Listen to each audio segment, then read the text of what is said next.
Hi, I'm Stephen Greer with the Healthcare Channel. We're here at the FDA headquarters in White Oak, and we're speaking with Dr. Janet Woodcock, who is the director of CDER, which oversees anything pharmaceutical related.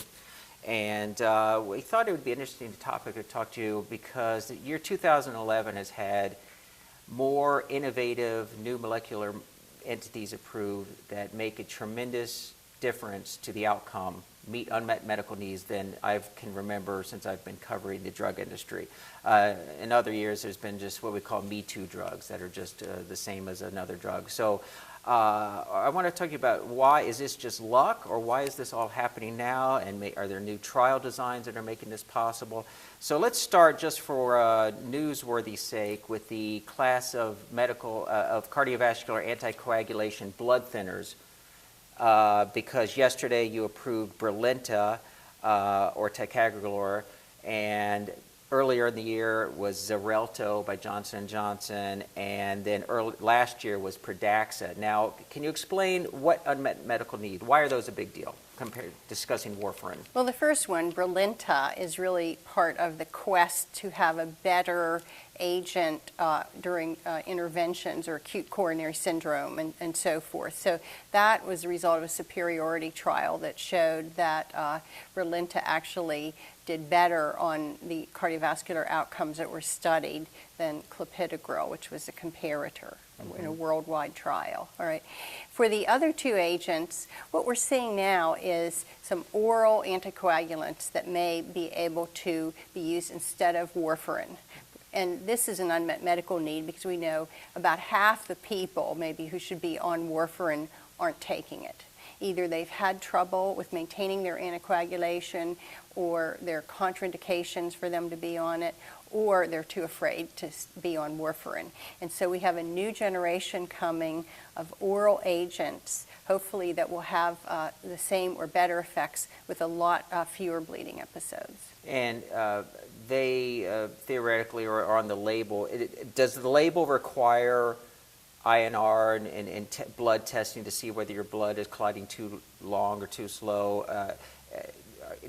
Can you discuss the label of Pradaxa and Xarelto as compared to what warfarin's label is? Well, as far as monitoring, these drugs do not require the same kind of monitoring that warfarin does, okay, because they aren't impacted by all the genetic, dietary, all these different factors that played into warfarin being such a difficult drug to manage in clinical practice. So basically, these are oral drugs that you can just take at the given dose, have practical monitoring by the physician, and not require INR or monitoring like that.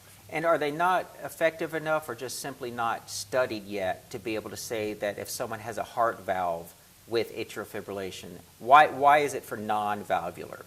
We do approvals based on evidence, and so we have evidence from the trials, and so we started out with the approval from the trials that were done in the non-valvular disease. Okay.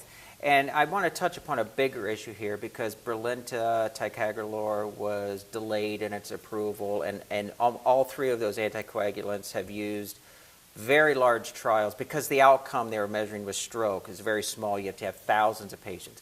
And the only way they were able to do it in a cost-effective way was to recruit from all over the world, from South America to small Eastern Bloc countries to India. Now, as we discussed earlier in our previous interview with you, that's a problem that the FDA is addressing because you can't monitor those studies as well as Indiana or something.